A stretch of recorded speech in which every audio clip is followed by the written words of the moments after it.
해봐.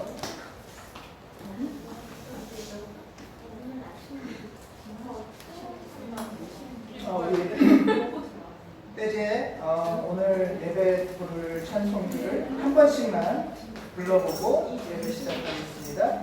먼저 떼제 60번입니다.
맨 마지막 단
(2020년 8월 16일) 성령 강림의 11째 주일 예배를 하나님께 드리시겠습니다.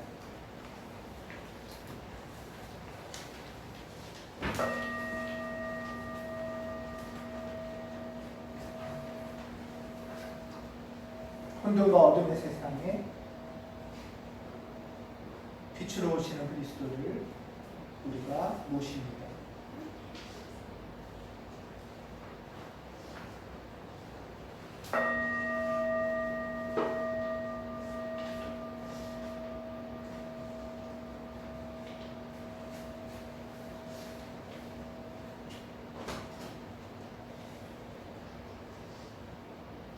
하나님, 8월 셋째 주일 우리가 하나님 앞으로 모입니다. 긴 비가 멈추어서 감사한 시간이면서 다시 코로나가 여러 사람들을 힘겹게 하는 시간이기도 합니다. 감사함과 혼돈과 복잡함이 이 시간 우리 가운데 마음들을 흐트리고 있습니다. 이 마음을 가지고 주님 앞에 모입니다.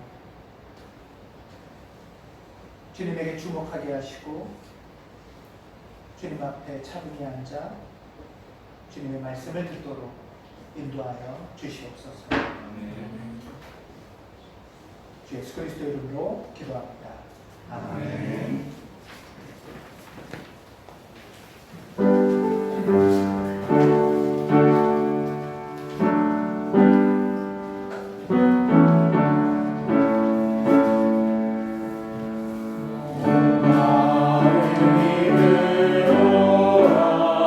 생명의 샘물을 거저 마셔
하나님이십니다. 제가 주님을 애타게 찾습니다. 제 영혼이 고귀합니다. 물기 없이 메마르고 황폐한 땅에서 이 몸도 주님을 애타게 그리워합니다. 주님의 권능과 영광을 보려고 이렇듯 성수에서 주님을 기다립니다. 당신의 사랑이 생명보다 소중하여 제 입술이 당신을 찬양합니다. 저자리에 들어서도 주님만을 기억하고 밤을 새우면서도 주님만을 생각합니다. 이 몸이 주님께 매달리니 주님의 오른손이 나를 꼭 붙잡아 주십시오. 아멘.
안녕하세요. 저번 주에 시엘 친구들과 다니엘 6장을 가지고 예배를 드렸습니다. 몸으로 드리는 예배를 했는데요.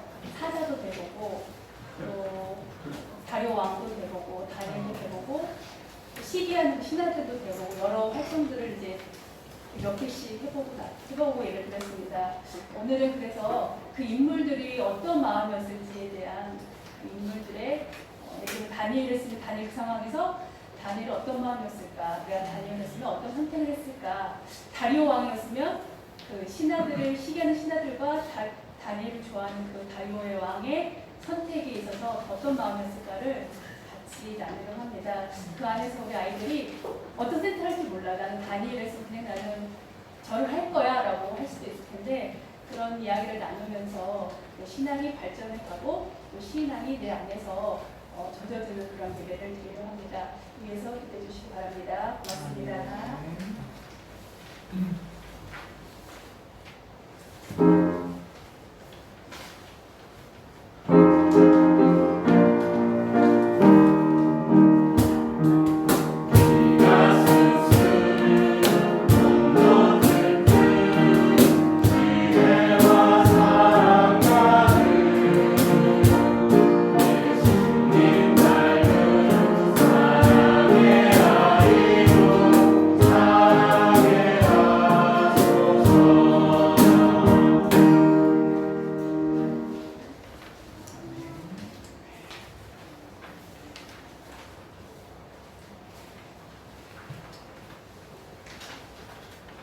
같이 기도하시겠습니다.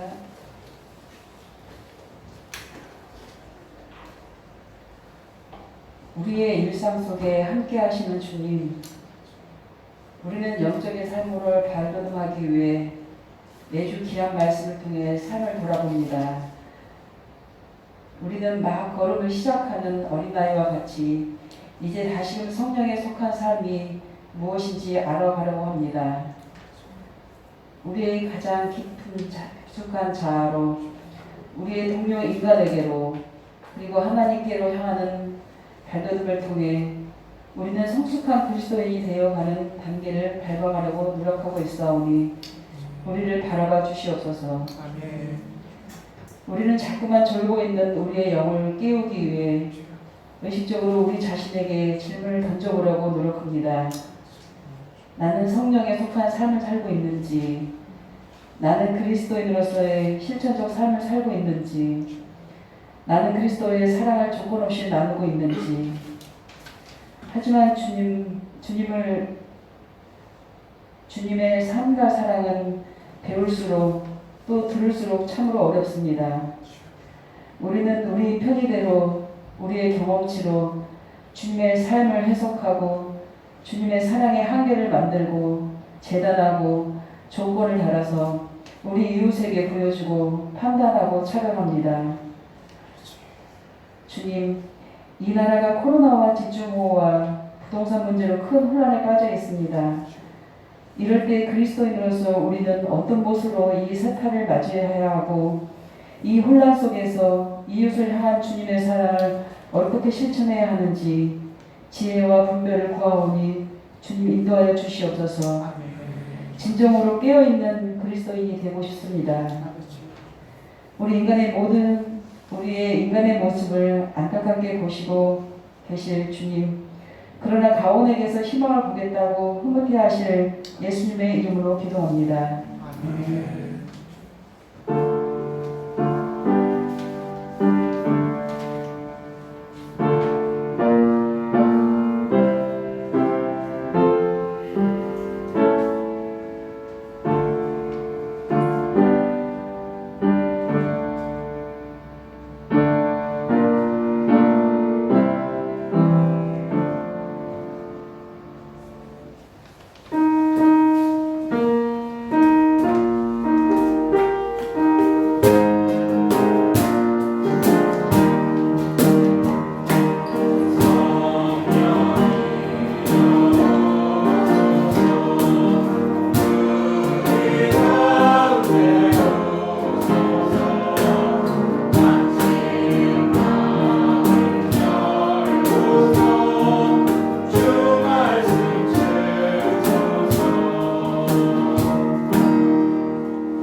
오늘 우리에게 주신 하나님의 말씀은 예레미야 20장 1절 9절, 빌립보서 4장 6절 7절입니다.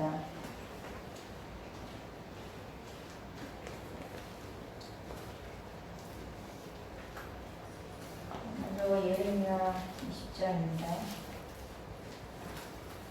내가 입을 열어 말을 할 때마다 폭력을 고발하고 파멸을 외치니 주님의 말씀 때문에 나는 날마다 치욕과 모욕거리가 됩니다.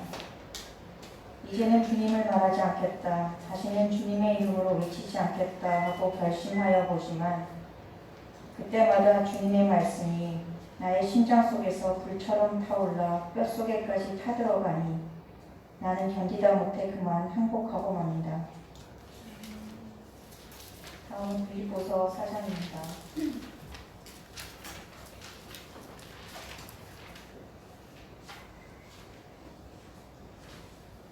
아무것도 염려하지 말고 모든 일을 오직 기도와 간구로 하고 여러분이 바라는 것을 감사하는 마음으로 하나님께 아뢰십시오. 그리하면 사람의 헤아림을 뛰어넘는 하나님의 평화가 여러분의 마음과 생각을 그리스도 예수 안에서 지켜줄 것입니다.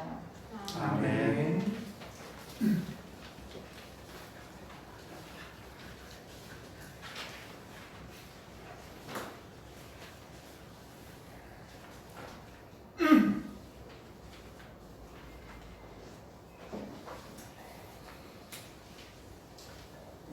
안녕하세요. 안녕하세요.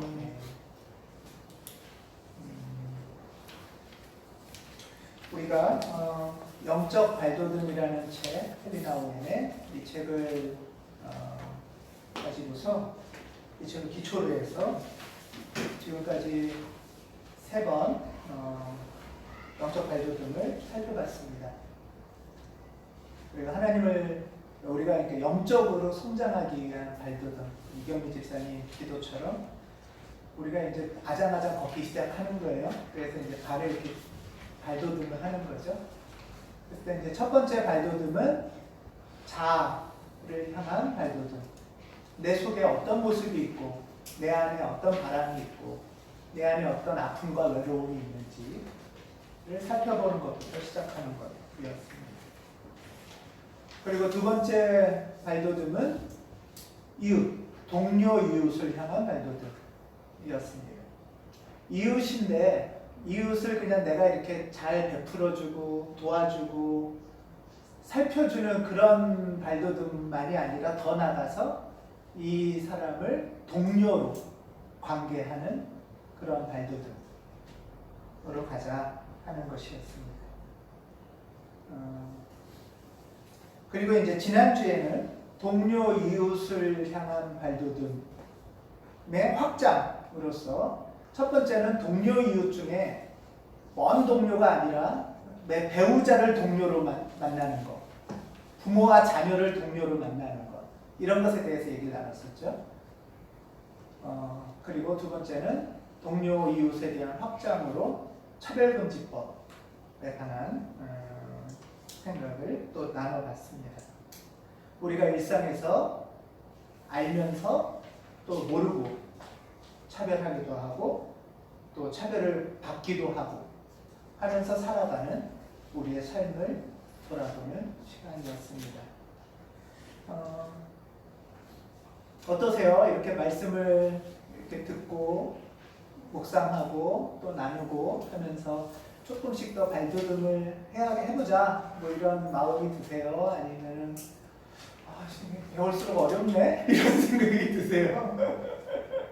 예, 저도 이렇게 말씀을 나누고 준비하고 하면서도 우리가 이렇게 배워가는 여정이 이렇게 단순하고 쉽진 않구나 하는 것들을 이렇게 돌아보게 됩니다. 나는 이웃도 많이 사랑한다고 생각했고 자녀나 부모한테나 배우자한테도 잘한다고 생각했고 또 동료 동료한테도 아랫사람이든 윗사람이든 이렇게 평등하게 그리스도인답게 살아간다고 생각했는데 이렇게 배우다 보니까 나는 이뻐서 그런 건데 그게 성희롱이라고 그러고 쉽게 말해서요. 네. 또 나는 이렇게 자식이나 부모님한테 잘하려고 했는데 그게 경계를 지키지 못하고 서로 의존하는 것이라고 하기도 하고 이런 이야기들이 들리는 거죠. 그러니까 우리가 진심은 잘 지내고 싶고 착하게 지내고 싶고 그리스도인으로 잘 살고 싶은 진심은 저는 변함이 없다고 생각을 해요. 우리 안에. 그런데 그 진심을 가지고 실제로 적용을 하려고 하면 실제로 살아가려고 하면 내 의도와는 다르게 전달되는 경우가 생각보다 많다라는 거죠. 우리가 이 부분에 대해서 주목하지 못하면 내 뜻만 갖고 내 마음만 갖고 이게 예수 믿는 거 아니야? 이렇게 하면은 착하게 사는 거고 이렇게 하면 잘하는 거 아니야? 라고 하다가 잘 분별하고 배우고 판단하지 못하면 우리도 뭔가에 휩쓸려서 광화문가에 있을 수도 있어요. 그게 현실이라는 거죠. 그게. 그래서 그냥 괜찮아, 좋아, 잘했어, 축하하고 축복하고 은혜 받는 것만으로는 되지 않는 게 오늘날 그리스도인의 현실이라는 거예요. 우리가 교회 안에서 그러려고 전혀 안 했는데 어떤 여성이 나 성희롱 당했다 이런 말이 나올 수 있는 거예요. 우리 중에 의도적으로 그러려는 사람이 누가 있겠습니까? 그리스도인 중에 잘 지내보려는 직장 상사들 중에 친절하게 하려고 하고 잘하려고 했는데 그게 무례하게 하거나 차별적으로 했다고 할 수 있는 거거든요. 그래서 그냥 잘했다고 하고 그냥 은혜 받고 그냥 칭찬하는 것만으로는 실수할 수 있다. 우리도 한 방에 훅 광화문가에 있을 수 있다는 거예요. 그래서 더 오늘날은 판단과 분별이 필요한 시대라는 생각이 많이 듭니다. 올해 초에 사실 우리의 마음에 차별하고 싶은 마음은 아무도 없잖아요. 그렇죠? 근데 이런 사건이 있었어요. 올해 초에 아실 수 있을 텐데 숙명여대에 한 사람이 입학이 됐어요. 법학과에. 숙명여대에 입학을 했는데 많은 숙명여대 재학생들이 또는 신입생들이 이 사람의 입학을 반대하고 나섰어요. 그래서 결국은 이 사람이 입학을 포기하는 사건이 올해 초에 있었습니다. 혹시 어떤 사건인지 아세요? 이 사람은 남성에서 여성으로 트랜스젠더였어요. 그래서 여성이 돼서 숙명여대 법학과에 입학을 했는데 그 재학생들이나 막 한 4,500명 있는 신입생 카톡방에도 있었대요. 거기서 막 많은 논란이 있고 논란을 넘어서서 막 혐오도 있고 막 조롱도 있고 폭력도 있고 해서 이 사람은 무서워서 난 도저히 못 다니겠다 하고서 입학을 포기하는 그런 사건이 있었습니다. 이 여성 청년들, 20대 여성 청년들은 왜 이렇게 했을까? 그냥 아무한테나 막 폭력적이고 혐오하는 게 즐거워서 그랬을까? 그렇지 않다는 거죠. 일반적으로 이 20대, 30대 여성 청년들이 우리 사회에서 남성들을 향해서 남성들로부터 갖고 있는 어떤 두려움이 있는 거예요. 얘기를 나누다 보면 성희롱 한두 번 안 당한 사람이 없고 남자로부터 폭력당할까봐 겁 안 났나 본 사람이 없고 그런 생활을 하면서 그래도 여기는 여대고 우리만의 안전한 공간인데 여기까지 위험한 존재가 들어올 것 같은 거에 대한 두려움과 공포와 거부감이 굉장히 컸답니다. 그러니까 이 여성들의 입장에서는 이 트랜스젠더는 소수자예요. 그래서 차별하고 싶지 않지만 한편으로는 본인들이 약자고 소수자라 늘 일상에서 폭력적으로 대우받고 성희롱 당하고 공격당할지 모른다는 두려움이 자기도 모르게 또 누군가에게 그런 행동을 하게 됐다는 거죠.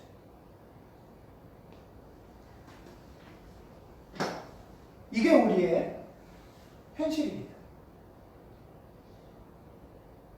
이유 없이 살아가면서 누군가로부터 무시당하고 공격당하고 차별받는, 비교당하는 그런 경험들이 우리 안에 있는 거예요.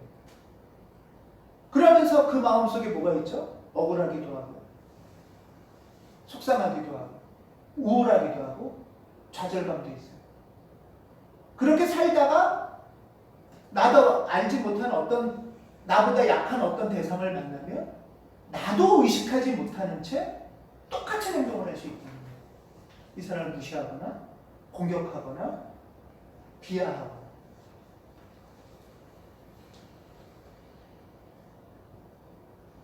이게 우리의 복합적인 죄의 실상과 관련되어 있습니다.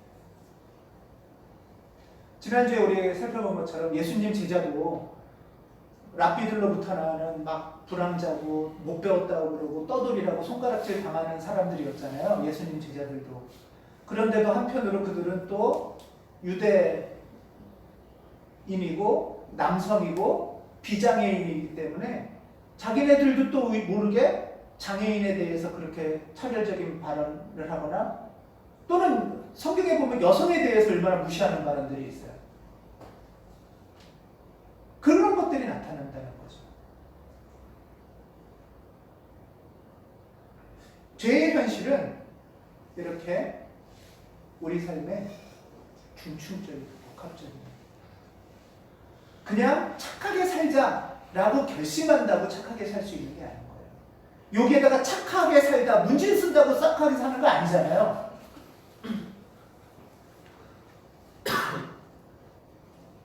이 현실은 내가 마음먹은 것처럼 그렇게 간단하게 수월하게 단번에 해결되지 않습니다. 은혜 받고 기도 몇 번 하고 찬양 크게 부르고 속 후련하면은 잘 살 수 있는 현실이 아닌 겁니다. 이게 굉장히 중요합니다. 그래서 우리는 겸손하게 머리를 숙이고 하나님을 찾아가야 합니다. 그런데 이런 현실을 얘기하다 보면 또 이런 현실의 아픔들을 자꾸 들여다보다 보면 혐오나 차별이나 여기에 직장에서의 위계나 자본주의나 무시하고 무시당하는 아픔이나 하는 것들이 자꾸 복합적으로 가다 보면 피곤하고 힘든 마음이 올라와요. 그렇죠? 자꾸 좀 쉽게 해결하고 싶고 쉽게 뭔가 답을 찾고 싶어요. 그러니까 여기에 오면 답 줘 하는 곳으로 사람들이 몰려가는 거예요. 대부분의 집단 체면이나 집단 이단들의 특징은 이렇게 복잡하게 생각하지 않게 하죠. 그냥 거기 가서 머리 조아리고 헌금하고 하면은 다 해결된다는 식으로 가르쳐 주잖아요. 제일 약 중에 위험한 약은 그거 아니겠어요? 만병통치? 이거 뭐 3달만 잡숴봐 뭐 이러면 뭐 뭐든 무좀도 낫고 암도 낫고 머리 빠진 것도 낫고. 근데 우리 마음은 그러면 또 가고 싶잖아요. 머리 빠진 거 난다 그러면. 네. 머리 한번 복잡한데 이 문제를 해결하고 싶은데 어디에 애만 보내면 그 애 문제 단번에 고쳐준대. 그러면 끌리는 거란 말이에요.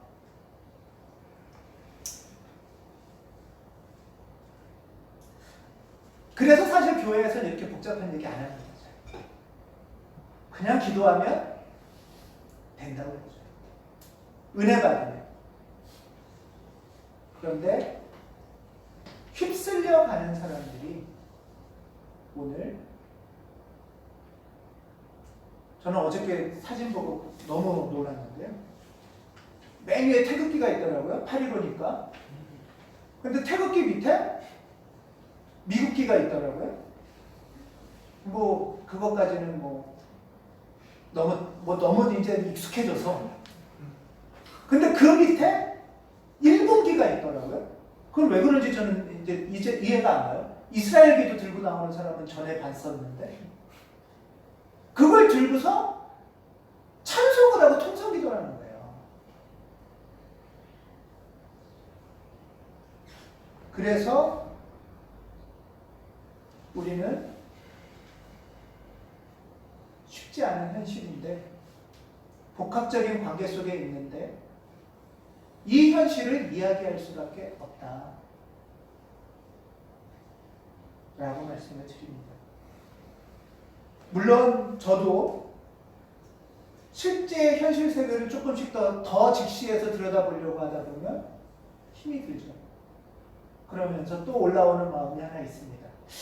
꼭 그렇게까지 해야 되나? 뭐 차별? 뭐 혐오? 꼭 그렇게까지. 그런데 당하는 사람 입장에선 그렇게까지 해야 되는 거라는 거죠. 저는 평소에 이렇게 주중에는 기독교인보다는 비기독교인을 만나는 일이 더 많습니다. 그분들하고 같이 일도 하고 공부도 하고 뭐 성인도 있고 청소년들도 있는데요. 그분들이 때로는 우리보다 기독교인들보다 더 철학적이기도 하고 생각도 많이 하고 선한 활동도 많이 합니다. 그런데 그러다가 조금 더 근원적인 질문으로 들어갈 때가 있어요. 그러면 거기서 부닥침이 일어납니다. 예를 들면 우리 동네에 폐기물 매립장을 건설해도 될지 말지, 우리 동네에 편의시설을 짓고 다리를 놓고 산을 좀 깎아도 될지 말지, 이주민들한테 긴급 재난지원금을 줘도 될지 안 될지, 이런 얘기를 하다 보면 조금씩 더 깊어지다 보면 내가 손해를 봐야 되는 영역으로 다가올 때가 있어요. 그렇죠? 내가 손해 안 볼 때는 착한 선택을 하기가 쉬워요. 근데 내가 손해를 봐야 된다는 영역으로 접어들수록 그렇게까지 해야 되나? 라는 질문들이 올라옵니다. 내가 왜 손해를 봐야 되는데요? 하는 질문도 올라옵니다. 철학적인 교육을 하거나 공부를 할 때 보면 청소년들도 그래요.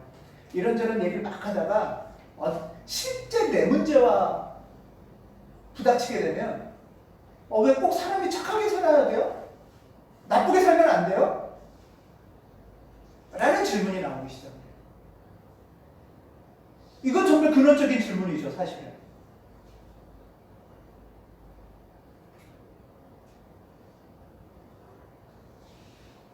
이 근원적인 질문은 설명으로 해결할 수 없는 영역으로 다가갑니다. 이 근원적인 질문에서부터는 영적인 영역으로 들어가게 됩니다. 여기서부터는 종교적 영역이 열리기 시작합니다. 어느 정도는 착하게, 어느 정도는 합리적으로, 어느 정도는 손해보면서 살 수 있는데 좀 더 깊은 근원적 질문으로 가면 나는 왜 그렇게 살아야 될까? 하는 질문에 부닥칩니다. 그리고 그 이유를 묻는 것으로부터 우리는 하나님과 씨름을 하기 시작합니다. 우리 그리스도인이 하나님을 향해서 발돋움하는 이유는 바로 이 근원적인 질문에 대한 이유와 관련됩니다. 내가 왜 이렇게 살아야 되는가? 라는 질문. 그것과 관련되어 있습니다. 우리 그리스도인들은 주중에서 일하고 피곤한데도 시간을 내서 무엇이 좀 더 선한 길인지, 무엇이 좀 더 평등한 길인지, 무엇이 좀 더 사람답게 사는 길인지 포기하지 않고 생각하고 공부하고 길을 찾아가려고 이렇게 이 자리에 모였습니다. 그냥 대충 살아도 은혜 받고 대충 살아도 착하고 대충 살아도 괜찮다는 소리 들으려고 모이는 게 아니라 좀 더 명료하고 분명한 내 삶의 이유를 찾아가려고 우리 그리스도인들은 매주 이렇게 모이는 겁니다.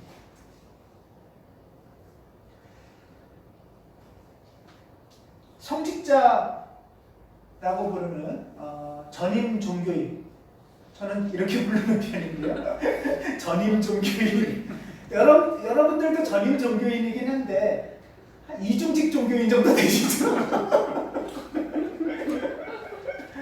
네. 다 성직이죠. 다 성직인데 좀 더 전임으로 하는 종교인이 있습니다. 요즘에는 성직자들이 이들이 갖는 특권에 대해서 많은 문제제기나 반성이 있죠. 네. 하지만 우리가 그러면서도 이들 전임 종교인들, 뭐 기독교 안에도 있고 다른 종교도 있어요. 이 전임 종교인의 본질적인 면에 대해서 좀 한번 생각해 보면 좋겠습니다. 왜 이들 중에는 인생에서 결혼을 포기했을까? 여러분 궁금하지 않으세요? 왜 어떤 사람은 인생에서 자녀를 포기했을까?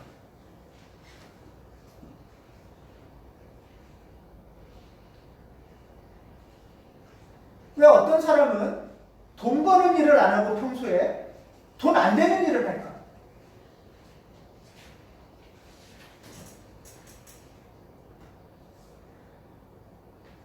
최저생계비나 그 이하 정도의 돈으로 만족하면서 왜 평생 가난하는 삶을 살겠다고 선택을 할까?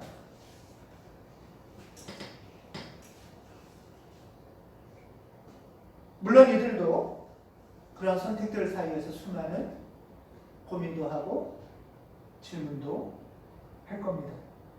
물론 또 타락한 많은 이들은 본래 이런 선택에서 제외되지만 그래도 여전히 많은 분들은 이런 선택을 하면서 또 살아가고 있습니다.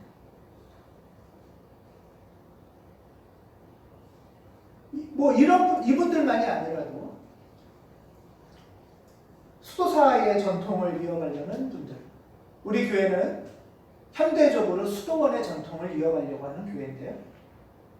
수도원 전통에는 세 가지 큰 정신이 있죠. 하나는 가난, 정결, 순종, 순명.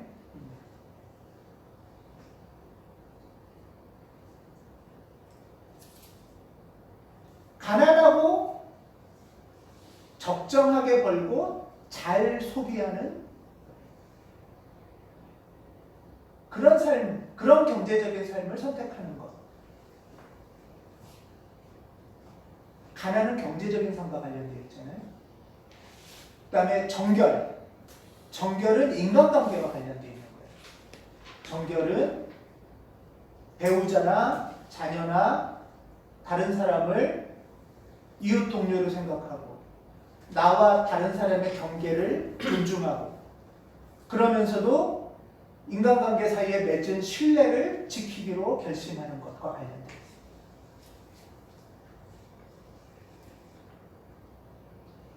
세 번째는 순종인데요. 하나님의 올바른 뜻. 내 마음대로가 아니라 하나님의 올바른 뜻을 배우고 그 뜻에 순종하겠다고 결심하는 삶이죠. 여러분들은 다, 우리들은 다 이런 결심을 마음에 품어가고 있는 사람들이잖아요. 이때 아멘 하셔도 돼요. 이럴 때는 아멘, 뭐 할렐루야 이러지.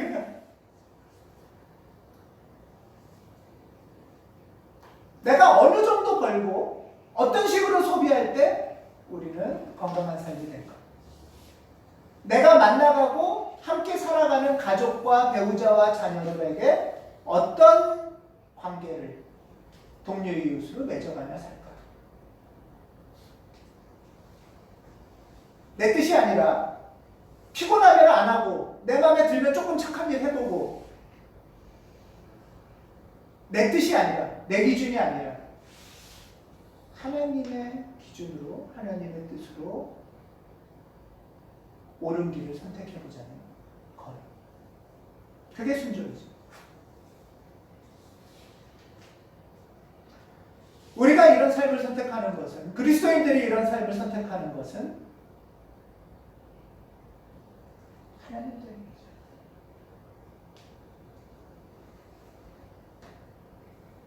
뭐라고 표현할 수 없는 내 안에 깊이 계신 그 어떤 존재,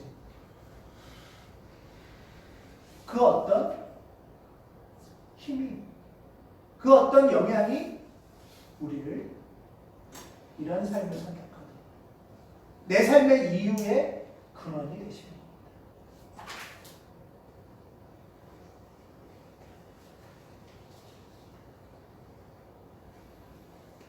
거꾸로 말하면 내 삶의 의미를 묻고 내가 왜 이런 방식으로 이런 삶을 살아갈까? 그 근거는 하나님으로부터만 찾을 수 있다는 겁니다. 하나님으로 발돋움하는 과정에서만 발견된다는 겁니다.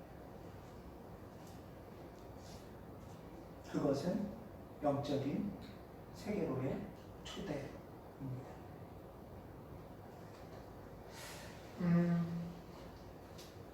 헬리나오에는 이제 하나님을 향한 발돋움에서 이거는 다 잘 아시는 건데 정리를 해보겠습니다.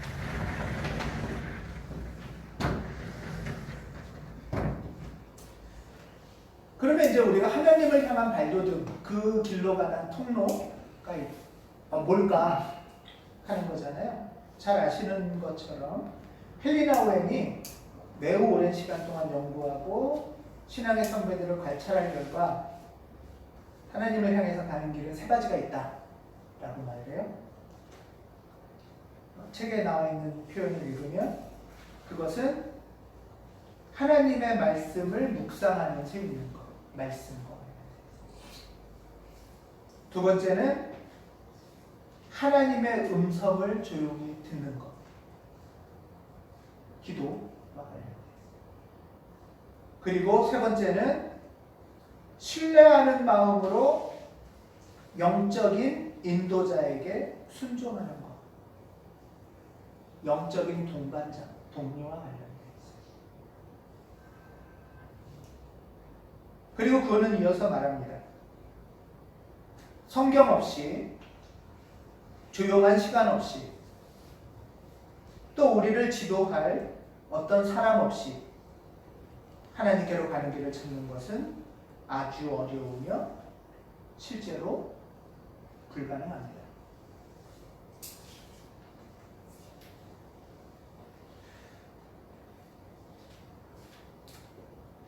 첫 번째가 성경 읽기죠. 첫 번째가 성경 읽기입니다. 아시듯이 성경 읽기는 정보 취득이 목적은 아니죠. 신학교에서는 정보 취득이 목적인 경우가 많아요. 그래서 신학 공부를 열심히 했는데 하나님을 향한 발돋움은 부족한 경우가 현실적으로 있습니다. 또 하나는 성경 읽기는 오늘 이렇게 살아라 하는 매뉴얼은 아니에요. 이렇게 신문에 보면은 오늘 용띠는 오늘 몇 월 며칠 날 동남쪽으로 가지 마라. 성경을 오늘 큐티나 이렇게 딱 봤을 때 오늘은 이렇게 살라는 거구나 이런 매뉴얼하고는 좀 다릅니다. 성경 읽기는 렉시오 디비나라고 보통 말을 하죠. 우리 교회에서 했던 겁니다. 여러분들 정리도 하실 겸 말씀을 드리겠습니다. 성경 읽기 크게 두 가지인데요. 하나는 오감으로 읽는 성서 읽기. 우리 해보셨죠? 예. 성서의 세계 속으로 내가 들어가는 거예요. 성서를 잡아당겨 오지 마십시오. 매뉴얼처럼 잡아당겨 오면 안 돼요. 내가 성서의 세계 속으로 들어가서 그 속에서 어떤 한 인물이 되기도 하고 성령이 주시는 상상력 안에서 성서의 세계 속에 깊이 잠기는 것. 그것이 하나 있고요. 그 다음에 또 하나는 두 번째 전통적인 또 렉시오 디비나라는 게 있는데요. 이게 두 개 다 렉시오 디비나라고는 하는데 두 번째는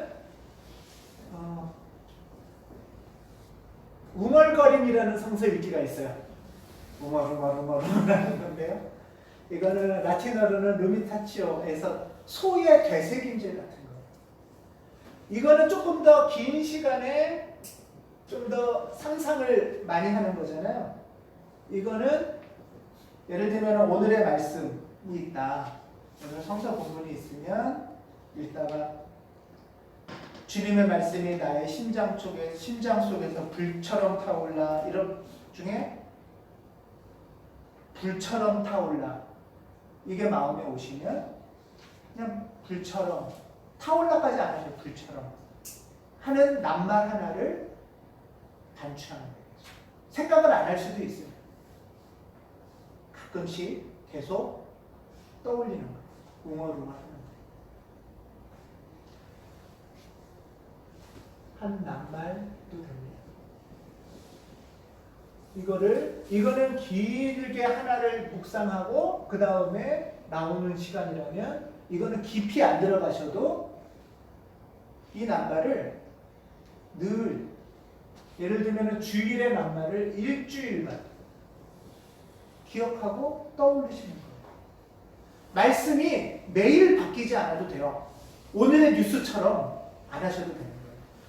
한 말씀을 깊이 붙잡아 놓는 것. 이것이 성서 읽기입니다.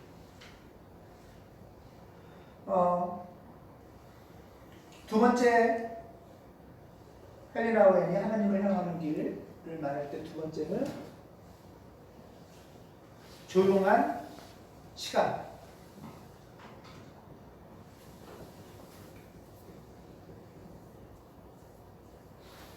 여러분 어떻게 일상에서 주중에 지난주에 조용한 시간을 좀 가져보셨나요? 되게 우리는 혼자 있으면 페이스북을 보거나 음악을 듣거나 TV를 크거나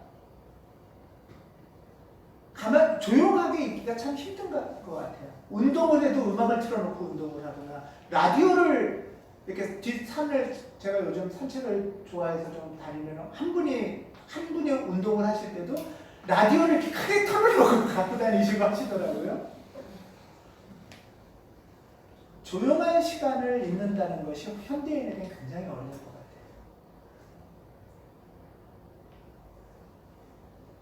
우리에게 조용한 시간은 두 가지를 배워 봤는데요. 기도 중에 중요한 기도가 의식성찰과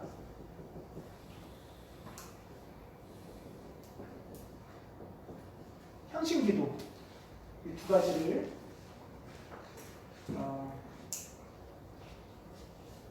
배우고 있습니다. 의식성찰은 우리 경청소 모임에서 하고 있는 거잖아요. 그렇죠? 의식성찰은 어떤 거냐 하면 뭐 지난 한 주간도 좋고 저녁 때도 좋고 나한테 어떤 일이 있었나 하는 것들을 좀 생각해 보시는 거예요. 나한테 영향을 많이 미친 일. 낮에 열받은 일이 있을 수도 있고 막 진상 손님이 와서 날 괴롭혔을 수도 있고 뭐 그냥 말도 안 되는 거를 요구하는 사람을 만났을 수도 있잖아요. 그렇게 해서 스트레스가 막 잔뜩 있어요. 그러면 저녁 때 와서 어떻게 하세요, 여러분들 보통? 치맥으로 푸시나요? 치맥으로 푸는 것도 나쁘진 않은데 사실은 그걸로는 잘 안 풀려요. 그냥 잊어버리고 넘어가고 우리가 그렇게 스트레스를 받을 때 치맥으로 풀거나 그냥 영화를 보거나 잠을 자거나 그것도 뭐 운동을 하거나 그것도 나쁜 방법은 아니지만 그것만으로는 안 되는 나의 내면에 주는 영향들이 있어요. 그 영향으로 내 마음이 다치기도 하고 혼돈되기도 하고 밉기도 하고 이거를 다스리지 않으면 다루지 않으면 아까 숙대 얘기처럼 나도 어떤 상황이 되면 비슷한 짓을 하는 거예요. 진상손님도 되고 누굴 공격도 하고 나도 원하지 않는데 나도 모르게 그렇게 되는 거죠. 나도 모르게 그러고 싶지 않은데 자꾸 남편이 미워. 짜증나. 이렇게 되는 거예요. 의식성찰은 그래서 어떤 일이 나한테 어떻게 영향을 미치고 있는지를 살펴보는 거예요. 이거는 굉장히 이렇게 명징한 의식을 갖고 하는 기도예요. 명징한 의식을 갖고 관찰하는 거예요. 잘 살펴보는 거예요. 살펴보기. 이게 깊어지면 의식성찰이 깊어지면 그 중에 내가 잘못한 일이 생각날 수도 있겠죠. 의식성찰이 깊어지면 경청소 모임에서나 개인적으로나 회개 기도가 깊어질 수도 있어요. 또는 나쁜 일만이 아니라 그냥 늘상 있는 일이니까 그런가 보다 했는데 잘 살펴봤더니 너무 감사한 일일 수도 있죠. 감사한 일에 너무 우리가 또 주목하지 못하는 경우도 있잖아요. 하나님의 은총. 그 은총에 대해서 발견하고 감사의 기도로 깊어질 수도 있어요. 의식성찰은 혼자 할 수도 있고 어느 정도에 살펴본 다음에는 가정에서 서로 부부끼리 얘기를 할 수도 있어요. 어떤 일이 있었는지, 그 일로 내가 어떤 영향을 받았는지, 당신은 어떤지, 그 영향을 받은 걸 어떻게 하나님 안에서 기도하고 격려하고 만져가면 좋을지 또는 좋은 일에 있을 때 어떻게 감사하고 축하할지. 기도는 혼자의 활동이면서 그래서 의식성찰은 공동의 활동에도 아주 좋은.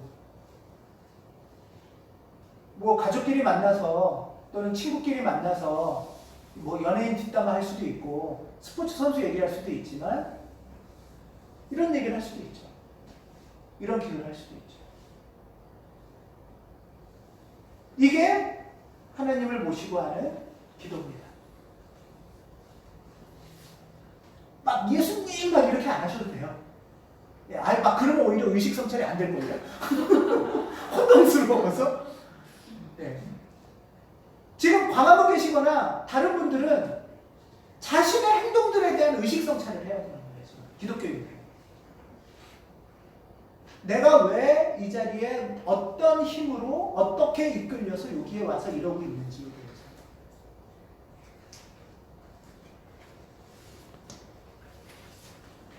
대해서. 이것도 이제 굉장히 깊은 기도로 갈 겁니다. 배워가면 마음 성찰, 마음 챙김, 마인드풀이나 하트풀 프레이어라는 기도로도 깊어질 수가 있어요. 또 하나는 향신기도에 대한 안내도 드렸었죠. 향신기도는 의식성찰과는 정반대의 기도입니다. 의식성찰은 좀 성찰을 할 기운이 있을 때 하는 기도예요. 피곤해 죽겠으면 이것도 못하잖아요. 그렇지 않나요? 피곤하고 지치고 힘들면 의식성찰을 못해요. 그냥 다 짜증나고 다 믿고 뭐 이런 거 하냐면 목사도 싫고 막 이런 사람 말이에요. 향신기도는 의식성찰과 정반대로 아무 일도 안 하는 기도예요.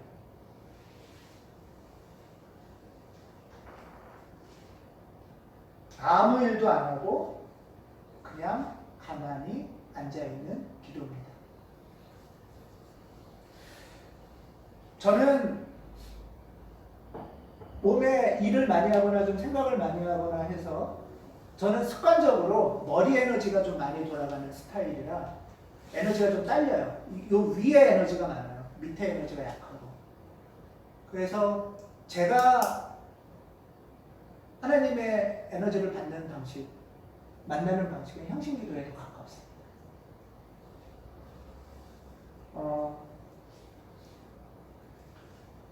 근데 향신기도를 혹시 해보신 경험이 있으신 분 계세요? 근데 향신기도 뭐 이런 말을 안 써도 아무 생각도 안 하고 몸의 에너지를 최대한 안 쓰고 가만히 있는다는 것이 굉장히 어렵습니다. 왜냐하면 우리는 늘 뭔가를 하고 에너지를 쓰고 혼자 가만히 안 있도록 연습돼 있어요. 가만히 있으면 별 생각이 다 들걸요. 또는 미운 놈이 막 생각나기도 하고 열받기도 하고 화나기도 하고 무섭기도 하고. 헬리나 오겐은 이렇게 말하는데요. 가만히 앉아 있으면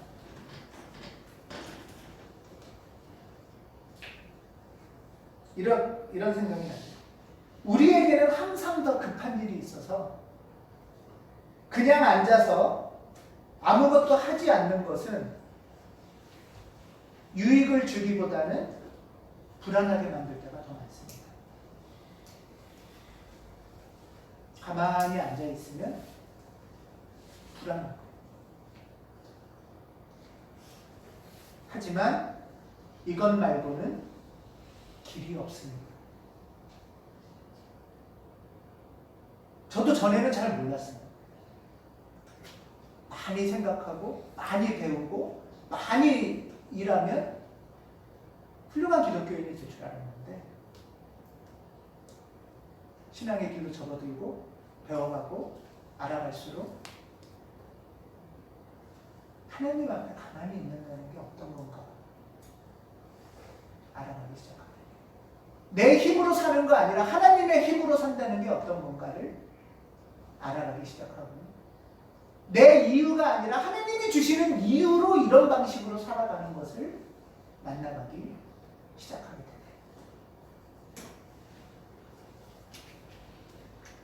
근데 가만히 앉아서 기도를 해보시면 알겠지만 처음에 앉으면 처음에 좀 가만히 그래서 호흡에 좀 집중하면 좋다고 그랬죠? 처음에 호흡에 좀 집중을 하시면 좀 마음이 가라앉아요. 그러고 나면 되게 어떤 반응이 있냐면 이런저런 생각이 막 떠올라요. 집에 가스불을 내가 끄고 왔나? 애 다음 주에 학교를 보내야 되나? 오늘 점심 메뉴를 뭐를 먹지? 사실 지금 생각 안 해도 될 생각들이 막 나요. 생각만 나는 게 아니라 불안이 올라오기도 하고 지루함이 올라오기도 하고 답답함이 올라오기도 해요. 내일 회의할 서류 정리 어떻게 해야 되지? 그래서 이런 말도 아주 있어요. 기도를 하려고, 향신 기도를 하려거나 침묵 기도를 하려고 앉아있으면 생각이 원숭이가 나무 타고 다니는 것 같대요. 아주 그런 말이 있어요. 나만 그런 건 아니에요.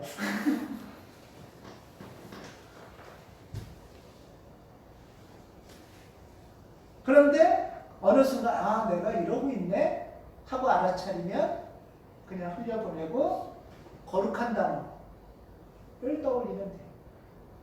가만히 흘려보내면 돼요. 우리 또 기도하면서 아 이 기도가 맞나? 이렇게 하는 게 맞나? 이런 생각도 많이 해요. 그렇죠? 그런 생각이 떠오를 때도 거룩한 낱말로 돌아가고 흘려보내면 돼요. 아무것도 안 하면 에너지가 모입니다. 하나님이 주시는 힘과 만남입니다. 근데 이제 생각을 흘려보내고 느낌도 흘려보내면 화난 느낌도 흘려보낼 수 있고 걱정되는 것도 흘려보낼 수 있는데 그렇게 흘려보내고 나면 그 다음에 오는 게 몸이 아프기 시작해요. 그렇지 않으세요? 이제 등아리가 결리고 예배 볼 때도 비슷하잖아요. 예배 드릴 때도 이런 생각 저런 생각 나다가 이제 몸이 아프기 시작해요. 아프게 지나가면 또 간지러운 데도 많아요. 하지만 그런 것에 주목하지 않으면 어느 정도 고조됐다가 흘러가요. 통증이나 간지러움. 근데 그게 굉장히 많은 지혜를 줍니다. 내가 지금 생각하지 않아도 되는 생각들이 있는 거고요. 내가 지금 사로잡히지 않아도 되는 느낌들이 있는 거고요. 통증이나 가려움도 주목하지 않아도 되는 것들이 있는 거예요.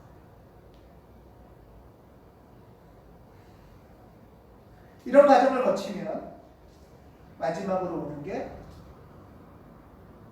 졸음입니다. 근데 어느 정도는 당연해요. 우리가 평소에 생각을 멈추고 감정을 흘려보내고 몸의 긴장을 풀면 피곤하니까 잠이 드는 거예요. 그러니까 평소에는 늘 생각하고 늘 긴장하고 늘 에너지를 쓰다가 그러니까 지치죠. 그러다 그걸 멈추면 그냥 잠에 빠져버려요. 어느 정도는 당연한데 이 시간 잠도 분심이라고 해요. 어느 정도의 시간이 지나고 졸음도 조금 흘려보내면 가만히 머무르는 것에 소중함을, 귀함을 경험합니다. 하나님을 향하는 세 번째는 영성 지도자. 이건 옛날 표현인데요. 영성 지도자라고 하는데 이건 무슨 말이냐면 내 마음 마음대로 신앙생활하는 거랑은 조금 다르다는 뜻이에요.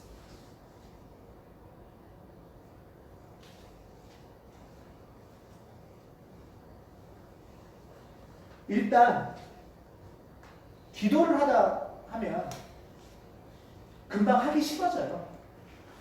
기도하고 싶은 사람 아무도 없을걸요 아마.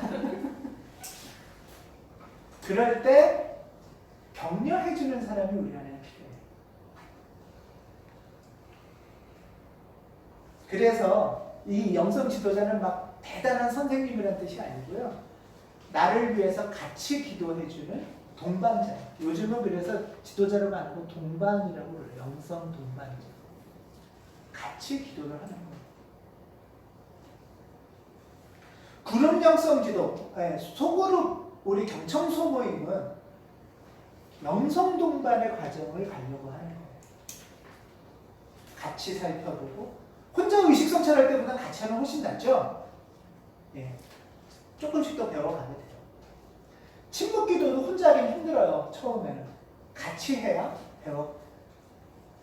에너지가 오게 됩니다.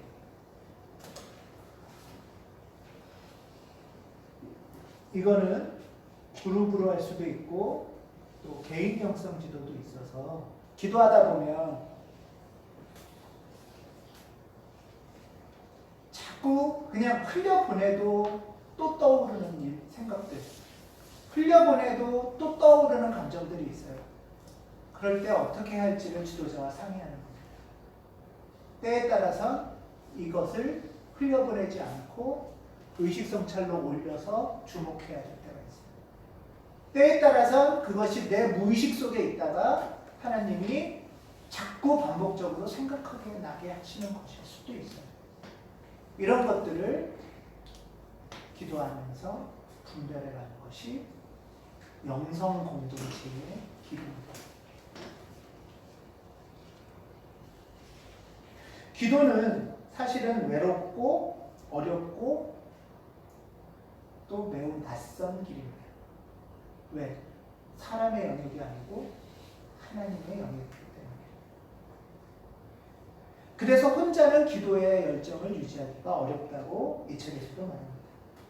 그래서 우리에게는 영성 동반, 영성 공동체, 영성 지도자가 꼭 필요합니다.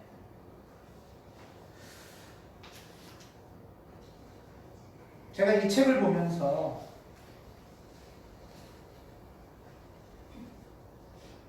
제가 오랫동안 생각했던 것을 아주 글귀로 표현한 게 있어서 읽겠습니다. 저의 질문이었는데요. 어떻게 하면 인간의 모든 비극에 대해서 마음을 열어놓은 채로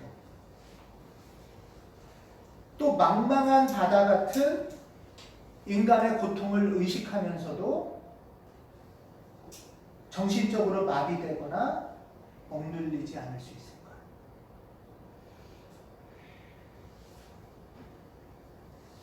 이 책의 앞부분에 적었던 질문입니다. 어떻게 하면 나는 사람들의 비극에 내 마음을 열고 바라보면서도 또 망망한 내가 해결할 수 없을 것 같은 어떤 삶의 고통을 주목하면서도 압도되거나 휘둘리거나 억눌리거나 마비되지 않을 수 있을까? 어떻게 명징하게 그 현실을 분별하고 그 고통을 공감하면서도 그 고통에 압도되고 휩싸여서 나도 막 그냥 같이 휘둘리지 않고 선한 분노를 발견하면서도 그 분노에 내 인생과 경계마저 무너지고 흐트러지지 않을 수 있을까? 사실 이게 여러분 우리의 질문 아닙니까? 내 사랑하는 자녀가 고통 가운데 있어요. 힘들어하고 있어요. 그럴 때 그 고통을 공감하고 이해하면서도 명징하게 그 문제를 발견하고 길을 찾아가는 것. 압도되고 같이 휘둘리고 같이 끌려다니지 않는 것. 부모님이 힘들어하실 때 부모님의 그 고통에 나도 압도돼서 이제 만나기도 싫고 집에 연락도 하기 싫고가 아니고 서로의 경계를 존중하고 유지하면서도 어떻게 관계를 맺어갈 수 있을까? 이것이 우리의 질문이라고 생각합니다. 때론 피곤해서, 때론 고통스러워서 우리는 세상을 향해서 문을 닫기도 합니다. 다른 사람에 대한 기대도, 호기심도 접고 살기도 합니다.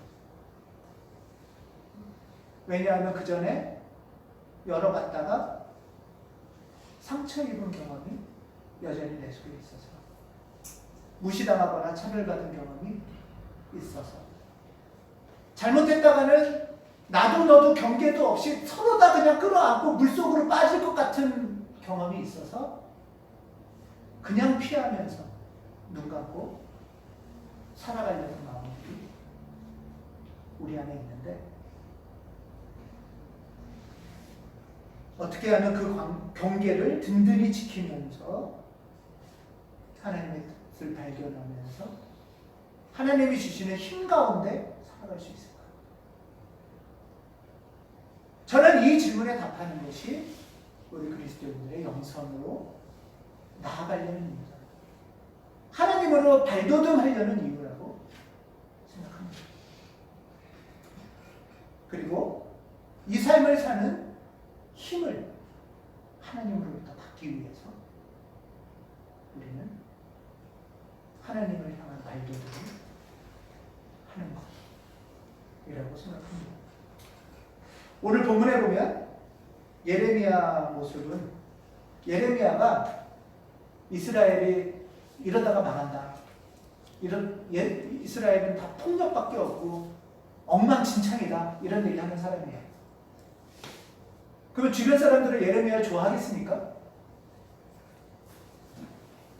싫어하겠죠. 그냥 대충 살아, 아마 이럴 거예요.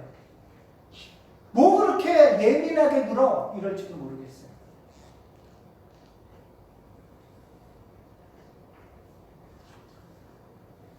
현실을 명징하게 보는 것은 불편하고 힘들다. 그 상황을 얘기해야 될 때 많은 사람들은 싫어할 수 있을 겁니다. 그런데 이 예레미야를 보면 그래서 결심을 해요. 나도 이제부터는 이런 거 안 해 하고 결심을 한답니다. 아예 나도 그냥 눈 감고 모른 척하고 대충 살래. 그런데 그때 예레미야 속에서, 예레미야의 심장 속에서 주님의 말씀이 불처럼 타오릅니다. 내면의 깊은 곳에서 하나님이 활동하시는 거예요. 하나님이 움직이시는 거예요. 내 힘이 아니라 하나님의 힘으로 이끄시는 거예요. 내 안에서 타오르는 그 불길이 뼛속까지 타오르게 한대요.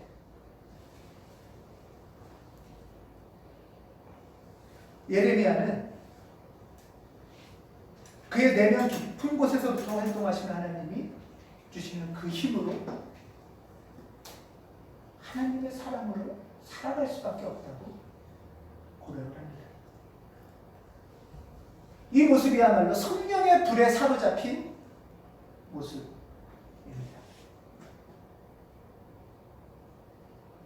기도와 예배 가운데 우리의 내면에서부터 올라오는 깊은 소리 귀 기울이는 우리가 됐으면 좋겠습니다. 우리 안에서 활동하시는 하나님의 힘에 강렬하게 사로잡히는 우리가 됐으면 좋겠습니다. 2020년은 우리에게 너무도 힘든 시간들입니다. 예상치도 못한 코로나라는 상황이 우리 아이가 학교를 어떻게 해야 될지, 지금 내 직장이 어떨지, 내 사업이 어떻게 해야 될지 한 치 앞도 보기 힘든 상황입니다. 지금 마침 이 비도 장마가 아니라 기후 위기의 결과라고도 합니다. 기독교인이라는 사람들은 수많이 광화문에서 코로나를 퍼뜨리겠다고 나서는 상황입니다. 이런 시대에 하나님은 우리에게 더욱 뚜렷한 의식과 더욱 분명한 삶의 이유와 하나님이 주시는 강렬한 힘에 사로잡히는 경험으로 부르시고 초대하십니다.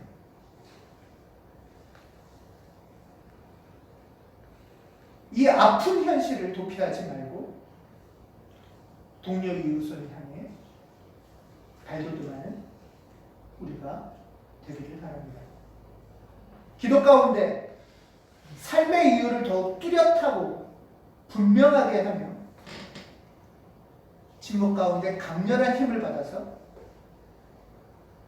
하나님의 기준으로 옳음과 평화와 생명을 선택하는 우리 그리스도인이 되기를 주님의 이름으로 간절히 기원합니다. 기도하겠습니다.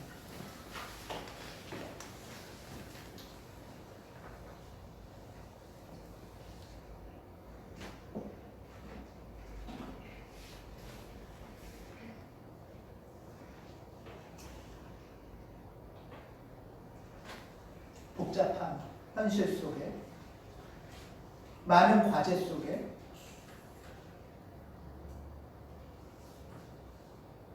너무 자주 우리들이 압도됩니다. 너무 쉽게 뿌리 없이 휘날리고 황망해하고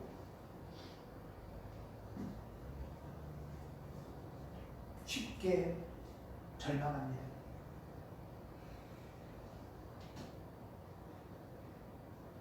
하나님 우리에게 당신을 향하는 길을 열어주셔서 당신이 주시는 힘과 당신으로부터 오는 명징함과 당신이 선물하시는 용기로 우리 신앙의 동료들과 함께 하나님의 길을 걸어가도록 복내려 주시옵소서. 이 나라를 불쌍히 여기시고 한국 기독교의 현실을 안타까워하시고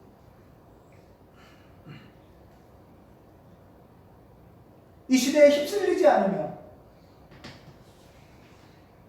불타오르는 강렬한 성령에 사로잡혀 다시 새롭게 당신의 길을 갈 우리들을 복내려 주시옵소서. 주 예수 그리스도의 이름으로 기도합니다. 아멘.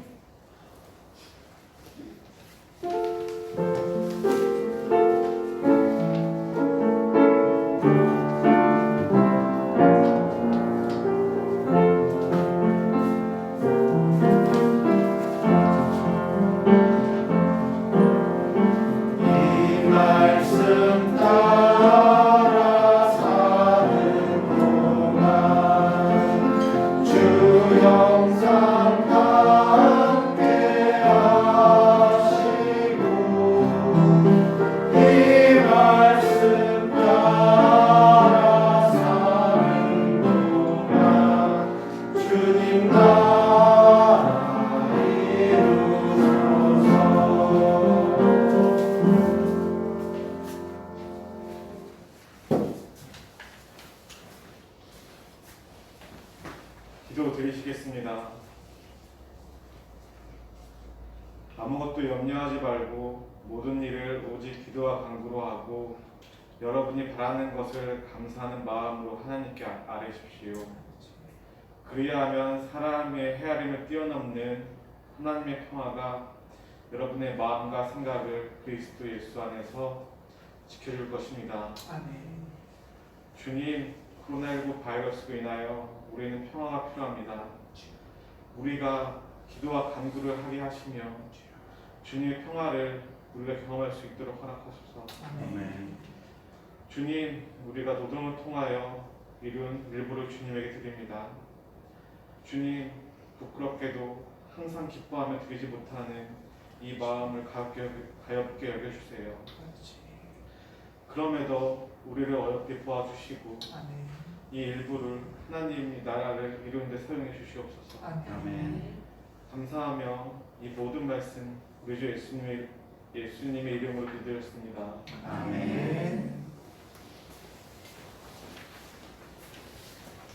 주님께서 여러분과 함께 또한 목사님과 함께 마음을 드높이 우리의 마음을 주님께 올립니다. 우리 주 하나님께 감사합시다. 하나님께 감사와 찬양을 드립니다. 아멘. 페이지 111번입니다.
예, 알림과 확인입니다.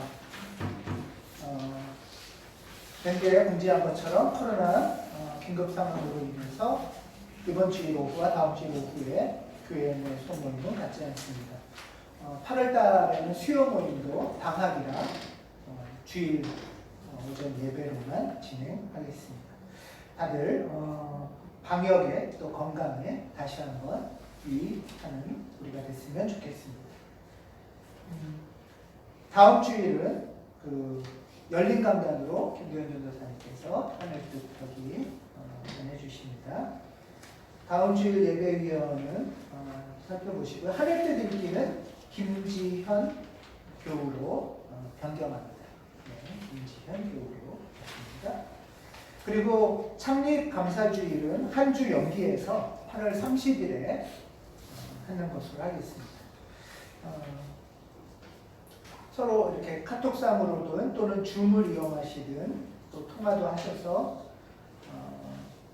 소모임별로, 팀별로 발표를 좀 할 수 있는 만큼 준비해 주시면 좋겠습니다.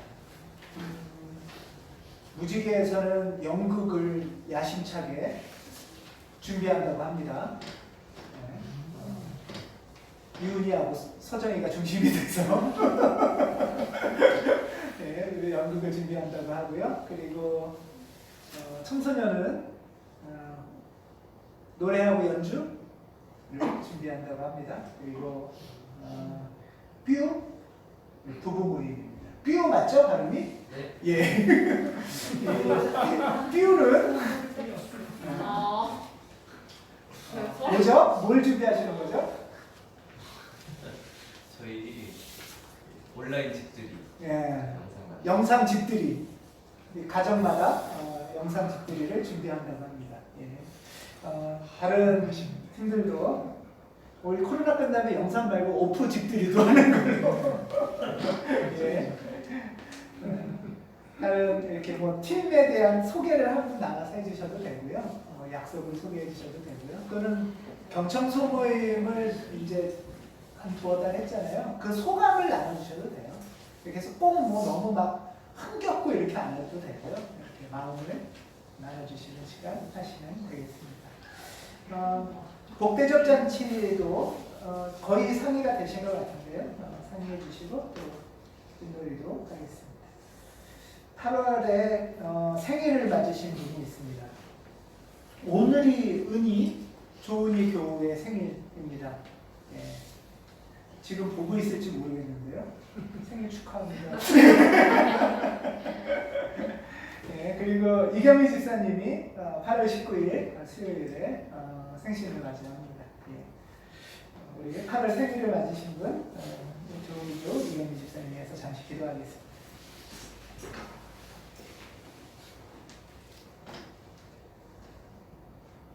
하나님 8월에 생일을 맞은 조은이 이경미 집사님 위하여 우리가 같이 기도합니다. 은혜교우 하나님 안에서 성실하게 정성껏 직장생활하고 애쓰며 수고하며 살아가고 있습니다. 그의 일하는 자리 위에 주님 동행하셔서 많은 위로와 격려 해주시고 용기 주시기를 간절히 바랍니다.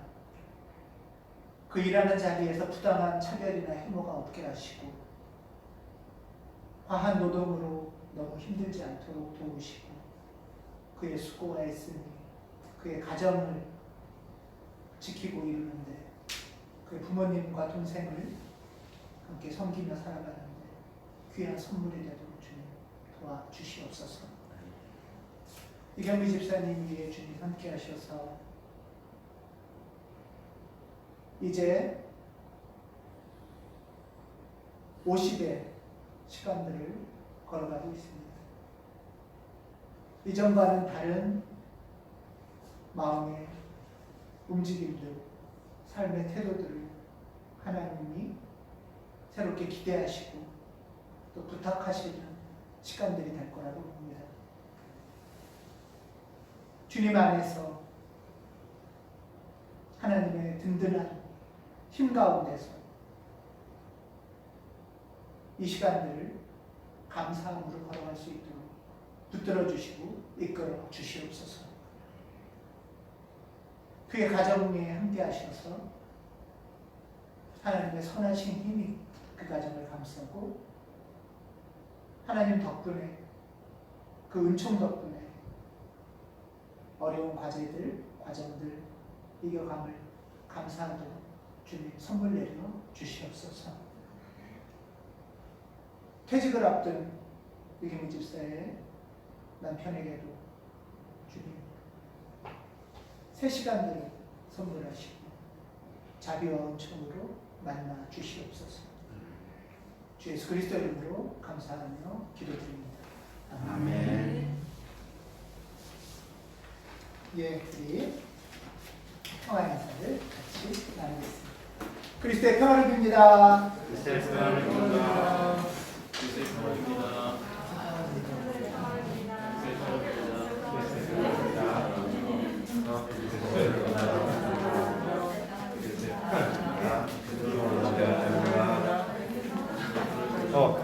평화입니다. 기분 탓이에요. 그리스도의 평화입니다. 그리스도의 평화입니다.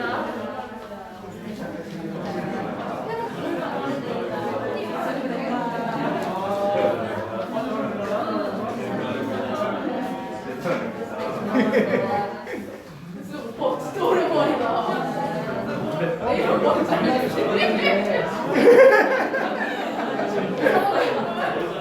원래 자꾸 쉬는 게 좋겠어.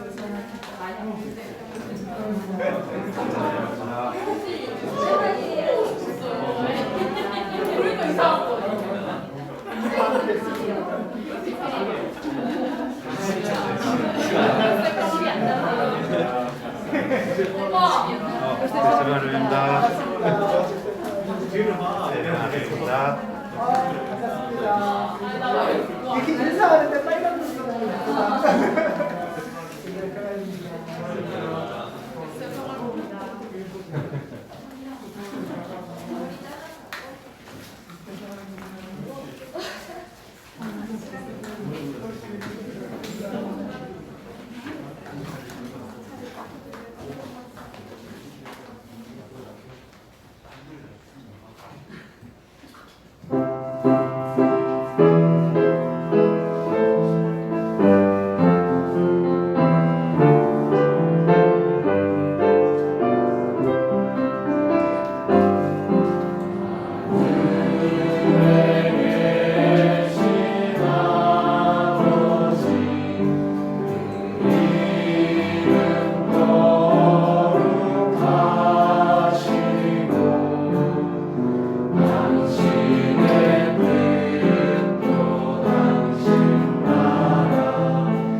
하나님, 당신의 말씀에 사로잡히고 싶습니다. 당신이 주시는 근원적인 힘으로 저의 삶을 살아가고 싶습니다. 삶의 의미를 물을 때 당신이 주시는 그 답으로 떳떳해지고 싶습니다. 당신을 향한 발돋움에 격려해 주시고 이끌어 주시옵소서. 아무것도 염려하지 말고 오직 기도와 간구로 바라는 것을 아뢰라고 하신 하나님, 기도와 간구로 이끌어 주시옵소서. 성부, 성자, 성령의 사랑과 은총과 힘주심 당신을 향하길 간절히 바라고 당신이 주시는 힘으로 살기를 원하는 당신의 거룩한 자녀들 위해 이제 시작하는 가온의 경청 소모임 위해 그리고 우리의 공동체 위해 또 이 땅에 많은 혼돈과 두려움 속에 있지만 선한 길을 찾고자 하는 그리스도인들과 비그리스도인들 위해 함께 하시기를 간절히 축원합니다. 아멘.